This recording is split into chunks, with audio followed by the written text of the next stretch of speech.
السلام علیکم۔ میری آج کی کہانی ایک سعودی عرب پردیسی کے بارے میں ہے اور اس کی اداس زندگی کے بارے میں۔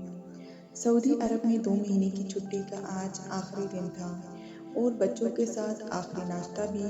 گھر کی دہلیز پار کی تو پھر 2 سال بعد ہی لوٹوں گا، یہ سوچ کر آج آلو کے پراٹھے کا ذائقہ بھی سعودی عرب کے سوکھے حبس کی طرح لگ رہا تھا۔ روز کی طرح آج سب کے چہرے کھلے ہوئے نہیں تھے بلکہ مرجھائے ہوئے تھے۔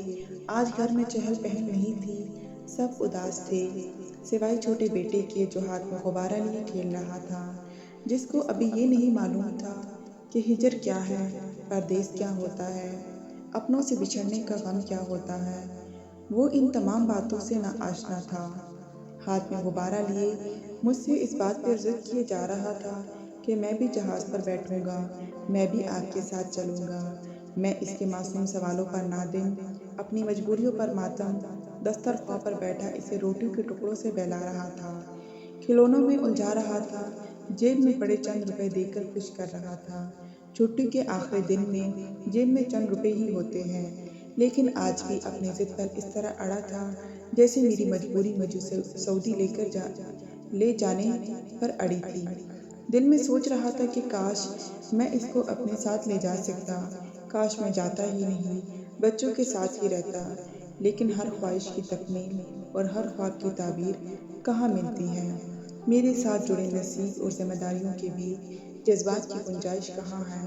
اللہ کے ہر فیصلے پر سر تسلیم خم اپنے جذبات کو ناشتے کے ہر نوالے کے ساتھ اتار رہا تھا۔ ابھی ناشتے کی پلیٹ میں آخری لقمہ بچا ہی تھا کہ باہر کار ہارن بجاتے ہوئے مجھے لے جانے کے لیے آن پہنچی۔ کار کی آواز میں اس قدر سوز اور ہارن میں ہجرت کی ایسی دہشت تھی کہ آخری لقمہ حلق سے نہ اتر سکا۔ بیگ اٹھانے کے لیے جیسے ہی ہاتھ بڑھایا، کونے میں کھڑی بیٹی نے سوال کیا، ابو پھر کب آئیں گے؟ اس کا یہ سوال دل کو چھلنی کر گیا۔ میرا ضبط ٹوٹتا تو پاس میں کھڑی ماں بہن بیوی کی آنکھوں سے آنسوں کا سیلاب امنڈ پڑتا۔ اپنے آنسوں کو پی کر، غموں کو چھپا کر، بیٹی کے سر پر ہاتھ رکھتے ہوئے زبان سے صرف اتنا ہی کہہ کر باہر نکل آیا کہ جلدی ہی۔ بیٹی کو خوش رکھنے کے لیے میری زبان سے یہ نکلا ایسا ایک سفید جھوٹ تھا جس کو صرف میرا دل ہی جانتا تھا۔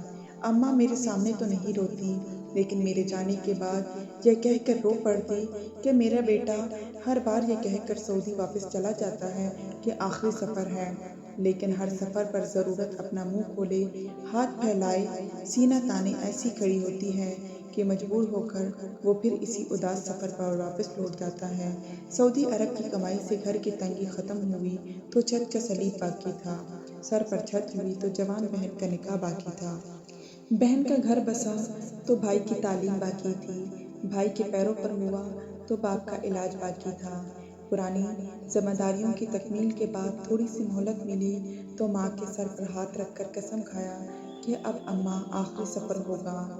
2 سال بعد جب لوٹا تو ایک نئی ذمہ داری کو بالغ ہوتے دیکھ کر قسم توڑ دی، ماں بیٹی بڑی ہو رہی ہے، اس کے لیے پھر جانا ہوگا۔ اس کی اس بے بسی اور قربانی پر کلیجہ پھٹ گیا۔ اس بار وہ حلوے کی جگہ صرف اپنی دوائیاں لے کر واپس آیا، اچار کی جگہ صرف سیرپ لے کر گیا، یہ کہتے ہوئے کہ اماں شوگر بلڈ پریشر اتنا زیادہ ہے کہ اب حلوے کی نہیں دوا کی ضرورت ہے۔ میری بیٹی کی اس 30 سالہ جدوجہد کے باوجود بھی نہ اس گھر کی ضرورت پوری ہو سکی اور نہ ہی میری بیٹے کی آخری سفر کی حسرت۔ سعودی عرب میں جانے کے بعد گھر کی پوری کیفیت بیگم ہمیشہ مجھے لکھ کر بھیجتی، اسی لیے مجھے پتا تھا کہ اماں اس بار بھی ہمیشہ کی طرح روئی ہوں گی، بچے اداس ہوں گے، گاؤں، گھر، بیوی، بچے، اماں، ابا۔ انہی تمام باتوں کو یاد کرتے ہوئے پتہ ہی نہیں کب ایئرپورٹ پر پہنچ گیا۔ پتہ ہی نہیں چلا کہ ایئرپورٹ پر پہنچ کر سامان کو لیکیج میں ڈالنے کے بعد کسٹم آفیسر کے سامنے پاسپورٹ لیے کھڑا ہوا۔ وہ اپنے چشمے کے اوپر سے مجھ پر ایک تحقیقی نظر ڈالتے ہوئے اس شدت سے مہر لگائی جیسے کسی جج نے ایک لمبی سنوائی کے بعد سزا سناتے ہوئے اپنے قلم توڑ دیے ہوں اور اس آخری مرحلے اور فیصلے کے بعد واپسی کے سارے راستے بند ہو گئے ہوں۔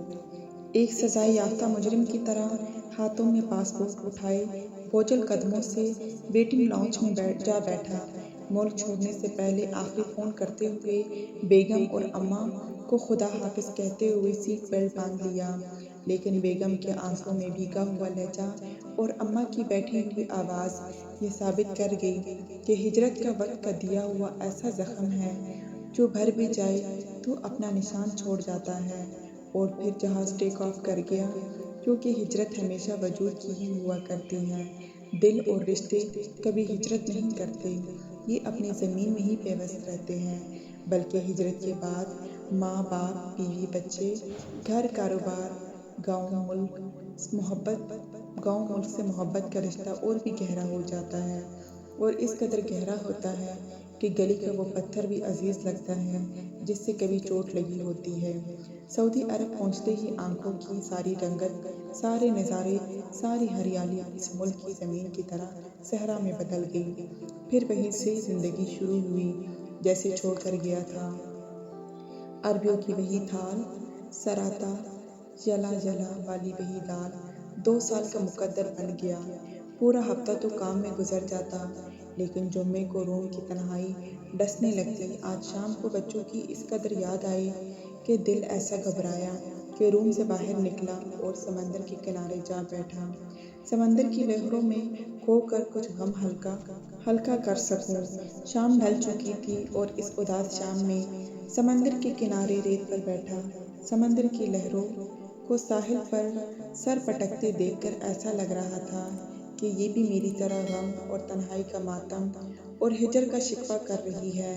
یہ بھی پردیسی مسافر کی طرح سمندر میں میلوں کا سفر طے کر کے موجوں سے لڑتے ہوئے ساحل سے ٹکرا کر اپنا وجود اس طرح خاک میں ملا رہی ہے جس طرح ایک پردیسی 7 سمندر پار کر کے مجبور اور ضرورتوں سے لڑتے ہوئے اپنا وجود مٹی میں ملا دیتا ہے۔ ساحل پر سر ٹکراتے ہوئے ان لہروں اور ہواؤں سے اٹھنے والی آوازوں میں ایسا سوز غم تھا جسے کوئی ماں اس درد سے کرا رہی ہو جیسے بے گناہ بیٹے کو زعفرانی بھیڑ نے پیٹ پیٹ کر مار دیا ہو۔ سوچا تھا ساحل سمندر جا کر اس کی ٹھنڈی ہواؤں اور اس کی بل کھاتی ہوئی لہروں سے لطف اندوز ہو کر غم تنہائی کو کچھ کم کر سکوں گا، لیکن یہاں اس کی اداس شام اور سر پٹکتی ہوئی لہروں نے میرے غم کو اور بڑھا دیا۔ اور گھبرا کر وہاں سے اٹھا اور روم میں واپس آیا۔ بیوی کو فون لگایا تو چھوٹا بیٹا ابو ابو کہہ کر رو رہا تھا۔ گھر سے نکلتے وقت ایک جھوٹ بیٹے سے بولا تھا کہ جلد ہی آؤں گا، اور اب دوسرا جھوٹ بول کر بیٹے کو بہلا رہا ہوں کہ بازار سے آپ کے لیے کھلونے لینے آیا ہوں۔ اس معصوم نے میرے اس جھوٹ کو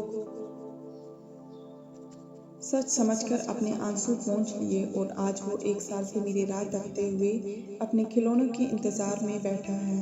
باہر رکنے والی ہر گاڑی کی طرف دوڑ کر آتا ہے اور پھر مایوس واپس لوٹ جاتا ہے، اور وہ باپ ہے کہ لوٹنے کو تیار نہیں۔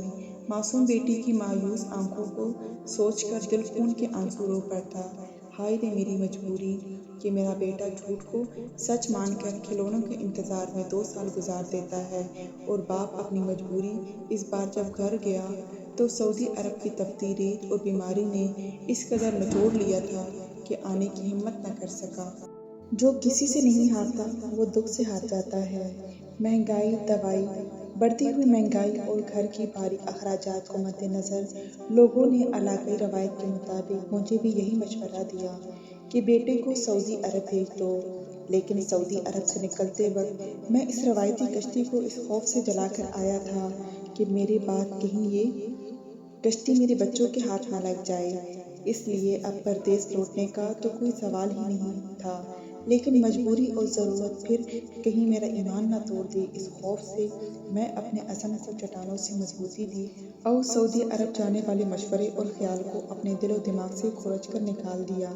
بیماریوں اور پریشانیوں سے سمجھوتا کیا، ضروریات کو کم کیا، ہر ممکن حد تک بچت کی اور بیٹے کی تعلیم کو فروغیت دی، اس کو ہر چیز پر مقدم رکھا، اور جب وہ میڈیکل کے بعد میڈیکل افسر بن کر گھر لوٹا تو سینہ فخر سے چوڑا ہو گیا میری ساری قربانیاں اور پریشانیاں بیٹے کے کامیابی کے آگے چھوٹی ہو گئی تھی۔ اس وقت اگر میں اپنی وقتی پریشانیوں سے چھٹکارا حاصل کرنے کے لیے بیٹے کو سعودی عرب بھیج دیتا تو وہ بھی آج میری طرح کسی سمندر کے کنارے بیٹھ کر اپنی مجبوریوں اور تنہائی کا شکوہ کرتا اور بیوی بچوں کی محبت اور غربت سے دور شب تنہائی کاٹتا اور پھر آخری عمر میں گھر بیٹھ کر اپنی قسمت کا رونا روتا۔ یہ باعزت تعلیم یافتہ اور پرسکون زندگی اس کا مقدر نہ بن پاتی۔ یا اللہ سب مسافروں کو اپنے خزانوں میں سے دے تاکہ اپنے والدین اور گھر والوں کی جائز خواہشات کو پورا کر سکے۔ اگر آپ کو ہماری ویڈیوز اچھی لگی ہو تو ہماری ویڈیو کو لائک شیئر اینڈ سبسکرائب کیجیے تاکہ ہر نئی آنے والی ویڈیوز آپ کو بر وقت مل سکے۔ اپنا بہت سے خیال رکھیں۔ اللہ حافظ۔